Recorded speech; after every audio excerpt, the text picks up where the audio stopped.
ভদ্রেশ্বরে ভয়ঙ্কর ঘটনা, একই পরিবারের চারজন অগ্নিদগ্ধ। কলকাতায় নিয়ে আসতে হচ্ছে তাদের সুস্থ করার জন্য। ভদ্রেশ্বরে ভয়ঙ্কর ঘটনা, একই পরিবারের চারজন মিষ্টি ব্যবসায়ীর পরিবার।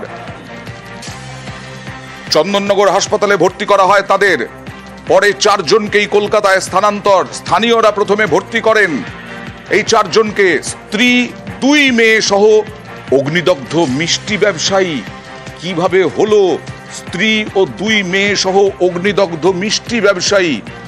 চন্দননগর হাসপাতালে ভর্তি করা হয়, পরে চারজনকেই কলকাতায় স্থানান্তর। কলকাতা হাসপাতালে রেফার। নিশ্চয়ই খারাপ অবস্থা, সেই কারণেই রেফার করা হয়েছে।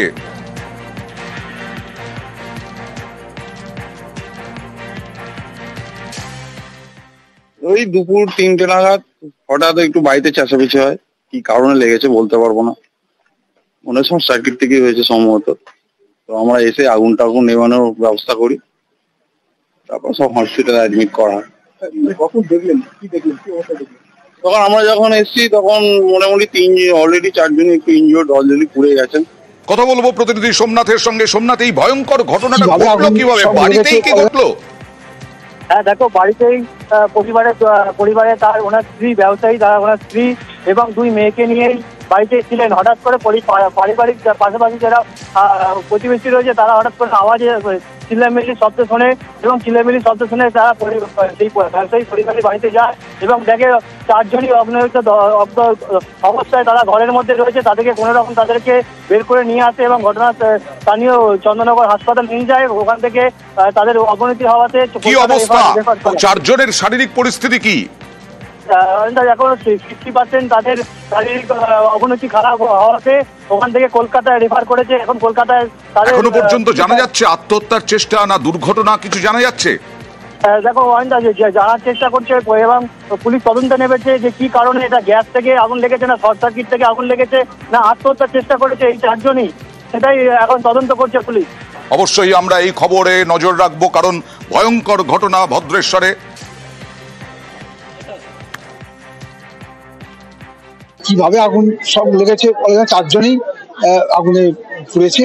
এবং আমার যখন খবর পাই আমার বাড়ি থেকে, আমার বাড়ির লোকজন, আমার ছেলে বা বৌমা টোমা যখন ছুটে গিয়ে দেখে তখন দেখে নাকি আগুন জ্বলছে। ডাক্তারদের অভিমত যে দুজন 60%-এর উপর তারা বার্ন হয়েছে। যা ভাসুরের দুটো মেয়ে, আমি বাড়ি এসে গাড়ি থেকে নামছি, দেখছি একটা কান্নার আওয়াজ হচ্ছে। আমার গাড়ির আওয়াজকে আমার যা হচ্ছে শিলাদি করে আমি ডাকছি। আমি ছুটে গিয়ে দেখছি এখন লেগে গেছে। তারপর কি হয়েছে কিছু জানি না। আর এই সবাইকে তখন আমি দেখতে করতে নিজেও নার্ভাস হয়ে গেছি, কিছু বুঝতে পারছি না। আয়কর আধিকারিক সেজে বিড়ি ব্যবসায়ীর বাড়িতে হানা। পুরুলিয়ার কোটশিলায় ভুয়ো আয়কর আধিকারিকদের হানা। কোটশিলার বামনিয়া গ্রামে ভুয়ো আয়কর অভিযান। বিড়ি ব্যবসায়ীর বাড়িতে এই অভিযানের নামে লুটপাট পর্যন্ত চালায় এই দুষ্কৃতীরা। ঠিক কি ঘটনা, কখন এই ঘটনা ঘটেছে, আরো ডিটেল জানাবে ইন্দ্রজিৎ রয়েছে আমার সঙ্গে। ইন্দ্রজিৎ, এখনো পর্যন্ত পুলিশ সূত্রে কি তথ্য সামনে আসছে? ওই বিড়ি ব্যবসায়ী তিনি কি জানাচ্ছেন? দেখো প্রিয়াঙ্কা, যেটা হয়েছে একেবারেই সিনেমার গল্পের মতো যে ঘটনা ঘটেছে। আয়কর আধিকারিক সেজে একেবারেই বাড়িতে লুট করা হয় এবং 7 থেকে 8 জনের একটি টিম আসে। একজন মহিলা ছিলেন এবং বামনিয়া গ্রাম, কোটশিলা থানা, সেখানে এক বিড়ি ব্যবসায়ীর বাড়িতে যায় এবং তারা প্রথমে বলে আয়কর দপ্তর থেকে তারা এসছে এবং তাদের বিভিন্ন কাগজপত্র দেখে, গয়না, টাকা, নগদ 7.5 লক্ষ টাকা গয়না এবং এইসব নিয়ে একটা লিস্ট তৈরি করে। এরপর তাদের যে গাড়ি ছিল সেই গাড়িতে করে তারা চম্পট দেয়।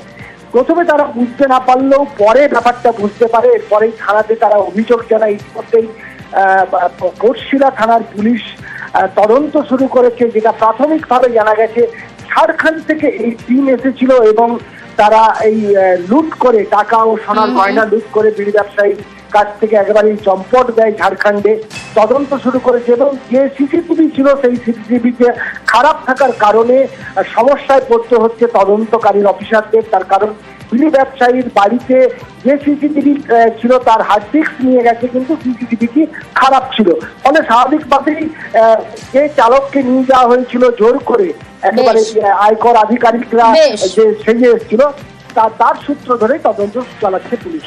বেশ, আয়কর দপ্তরে পরিচয় দিয়ে কয়েকজন লোক এসেছিল, আমরা একটা ইনসিডেন্টের খবর পেয়েছি, ওই ইনসিডেন্টের আমরা কেস করে তদন্ত করছি। খাবার খাচ্ছিলাম, সেই সময় হঠাৎ একটা টিম ঢুকে গেল। প্রথমে আমার মোবাইলটা নিয়ে নিল, মোবাইলটা নিয়ে পরে ওরা বললেন আমরা আয়কর বিভাগ থেকে এসেছি। বালিশ, গাদা, তক্তা যা আছে সমস্তগুলো এলোমেলো করে দিয়ে নিয়ে ওরা সন্ধান করতে লাগলো কোথায় টাকা আছে, টাকাগুলো নিল, কোথায় জিনিসপাতি আছে, সোনাদানা, সেগুলো সব এক কাঠা ওরা করলো। তারপরে ওদের কাছে একটা অস্ত্র ছিল, সেই অস্ত্রগুলো দিয়ে নিয়ে ওরা সমস্তগুলো ভাঙতে শুরু করলো, সমস্ত কিছুগুলো এক কাঠা করলো। বলছে তোমাদের এগুলো কোনো একটা ক্ষতি যা হবে না, তোমরা এগুলার কাগজপত্র দেখালে তোমরা ঠিক অফিসে এগুলো পেয়ে যাবে। আমার স্করপিও গাড়িটা ছিল, সেটা চাবি ওই কর্মী একটা ছিল আমার সেকাইমেন্ট, তাকে নিয়ে ওরা একদম চলে গেল। দেখুন, ডায়মন্ড হারবার মেডিকেলের পর এবার এসএসকে ভুয়ো কাস্ট সার্টিফিকেট দেখিয়ে এবার এসএসকেএম এ ডাক্তারি পড়ার অভিযোগ, আর এ নিয়ে হাসপাতাল কর্তৃপক্ষের থেকে রিপোর্ট তলব করেছে অনগ্রসর শ্রেণী কল্যাণ দফতর।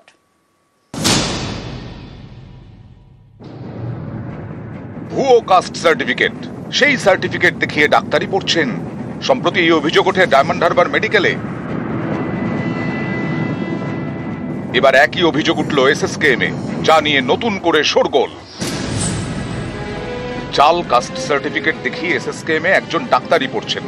সম্প্রতি এই অভিযোগ পায় অনগ্রসর শ্রেণী কল্যাণ দপ্তর। এই অভিযোগ পেয়েই তারা তৎপর হয়।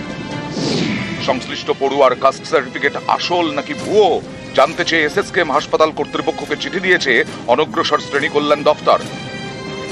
এর আগে ভুয়ো এসটি সার্টিফিকেট দেখে ডায়মন্ড হারবার মেডিকেলে ডাক্তারি পড়ার অভিযোগ ওঠে। কারচুপি করে এসটি সার্টিফিকেট তৈরি করেন রাজারহাটের যুবক। সেই সার্টিফিকেট দেখিয়ে ভর্তি হন ডায়মন্ড হারবার মেডিকেল কলেজে। এ নিয়ে পুলিশের কাছে অভিযোগ দায়ের করে স্বাস্থ্য দপ্তর। অভিযুক্ত পড়ুয়ার ভর্তি প্রক্রিয়া বাতিল করে দেয় ডায়মন্ড হারবার মেডিকেল। এবার ভুয়ো কাস্ট সার্টিফিকেটে এসএসকেএম এ ডাক্তারি পড়ার অভিযোগ। হাসপাতাল কর্তৃপক্ষের থেকে রিপোর্ট তলব অনগ্রসর শ্রেণী কল্যাণ দপ্তরের। অভিযোগ পাওয়ার পরই রাজ্যের অনগ্রসর শ্রেণী কল্যাণ দপ্তরের প্রাথমিক তদন্তে জাল কাস্ট সার্টিফিকেটের তথ্যই উঠে আসছে। কিন্তু গোটা বিষয়টি সম্পর্কে নিশ্চিত হওয়ার জন্যই এসএসকেএম কর্তৃপক্ষের থেকে রিপোর্ট চেয়েছে রাজ্যের অনগ্রসর শ্রেণী কল্যাণ দপ্তর। ক্যামেরায় সুমন বসুর সঙ্গে সোমরাজ বন্দ্যোপাধ্যায়, নিউজ 18 বাংলা, কলকাতা। ভুয়ো কাস্ট সার্টিফিকেট দেখিয়ে একের পর এক জালিয়াতি। কেউ ডাক্তারি পড়ছেন, কারোর পুলিশে চাকরি, কেউ আবার করছেন গবেষণা। নিউজ 18 বাংলার এক্সক্লুসিভ। ভুয়ো কাস্ট সার্টিফিকেট, এই সার্টিফিকেট দেখিয়ে কেউ পুলিশ, কেউ শিক্ষক, কেউ করছেন গবেষণা, কেউ পড়ছেন ডাক্তারি। এসএসকেএম এখানেও ভুয়ো কাস্ট সার্টিফিকেট দেখিয়ে ডাক্তারি পড়ার অভিযোগ। এ নিয়ে এসএসকেএম কর্তৃপক্ষের থেকে রিপোর্ট তলব করেছে অনগ্রসর শ্রেণী কল্যাণ দপ্তর। এর আগেও ভুয়ো এসটি সার্টিফিকেট দেখিয়ে ডাক্তারিতে ভর্তি হওয়ার অভিযোগ ওঠে। কারচুপি করে এসটি সার্টিফিকেট তৈরি করেন রাজারহাটের যুবক। সেই সার্টিফিকেট দেখিয়ে ভর্তি হন ডায়মন্ড হারবার মেডিকেলে। এ নিয়ে পুলিশের কাছে অভিযোগ দায়ের করে স্বাস্থ্য দপ্তর। ভুয়ো এসটি সার্টিফিকেট দেখিয়ে কলকাতা পুলিশে চাকরিরও অভিযোগ ওঠে। অভিযোগ 2012-এ প্রায় 100 জন প্রার্থী ভুয়ো এসটি সার্টিফিকেট দেখিয়ে চাকরি পান। ভুয়ো কাস্ট সার্টিফিকেট দেখিয়ে শিক্ষকেরও চাকরি। চাঞ্চল্যকর অভিযোগ ওঠে 3 জনের বিরুদ্ধে। এ নিয়ে স্কুল সার্ভিস কমিশনকে চিঠি দেয় রাজ্য পুলিশ। ভুয়ো কাস্ট সার্টিফিকেট দেখিয়ে কেউ গবেষণা করছেন, কেউ আইন নিয়ে পড়াশোনা করছেন। চাঞ্চল্যকর অভিযোগ কলকাতা বিশ্ববিদ্যালয়ে। সম্প্রতি 45 জনের নামে অভিযোগ পায় কলকাতা বিশ্ববিদ্যালয়। অভিযুক্তদের সম্পর্কে তথ্য পেতে সংশ্লিষ্ট বিভাগ থেকে রিপোর্ট চায় কলকাতা বিশ্ববিদ্যালয় কর্তৃপক্ষ। সেই তথ্য খতিয়ে দেখে 16 জনকে তারা চিহ্নিত করে। ভুয়ো কাস্ট সার্টিফিকেট দেখিয়ে মালদায় প্রাথমিক স্কুলের শিক্ষক। অভিযোগ পেয়ে প্রাথমিক শিক্ষা পর্ষদকে চিঠি, তথ্য চেয়ে পাঠায় রাজ্য পুলিশের দুর্নীতি দমন শাখা। এবার তালিকায় নতুন অভিযোগ, ভুয়ো কাস্ট সার্টিফিকেটে এসএসকেএম এ ডাক্তারি পড়ার অভিযোগ। নিউজ 18 বাংলা।